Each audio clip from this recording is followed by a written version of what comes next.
Hello বন্ধুরা, আমাদের দুনিয়াতে তো কত রকম গাছপালা আছে। কোনোটি ফুল, আবার কোনোটি ফল, আর কোনোটি ওষুধের কাজে ব্যবহার করা হয়। তেমনই আরেকটি নতুন ভিডিও নিয়ে চলে এসেছি আপনাদের সামনে। ভিডিওটি স্কিপ না করে পুরো দেখার অনুরোধ রইল। তো দেরি না করে শুরু করা যাক। তো আমাদের 1 নম্বর লিস্টে রয়েছে টাইটান আরু। এটি একটি মৃত ফুল। এটি ইন্দোনেশিয়া ও মালয়েশিয়ায় দেখা যায়। এর গা থেকে পচা গন্ধ বেরায়। এই ফুলটি 47 ঘন্টার জন্য ফুটে থাকে। এই ফুল 4 মিটার পর্যন্ত লম্বা হয়। ফুলটি দেখতে অনেকটা ছত্রাকের মতো।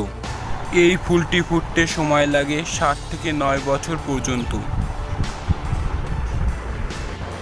আমাদের 2 নম্বর লিস্টে রয়েছে ভ্যানাস ফ্যাটিনা।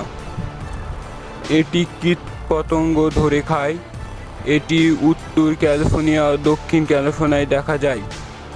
এর পাতায় কিন্তু কাঁটা আছে বলে এটি শিকার ধরতে পারে, যেটি আপনার স্ক্রিনে দেখতে পাচ্ছেন।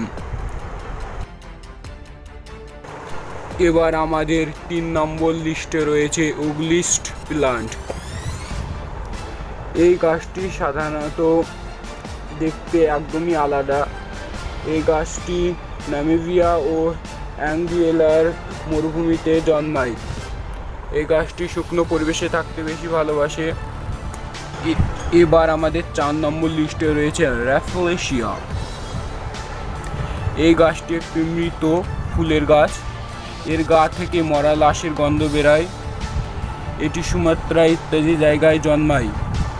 এর ফুল 3 থেকে 4 ফুট লম্বা হয়।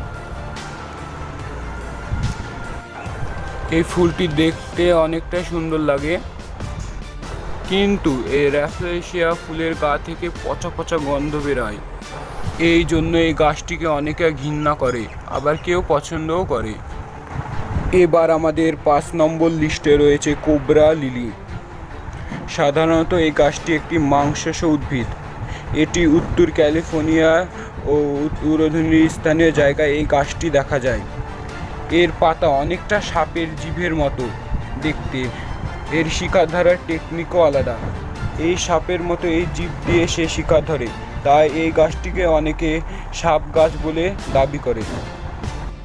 তো এই ছিল আজকের ভিডিওটি যদি ভালো লাগে তাহলে লাইক, কমেন্ট, শেয়ার করে পাশে থাকুন। আরও এরকম নতুন ভিডিও পেতে চ্যানেলটিকে সাবস্ক্রাইব করুন।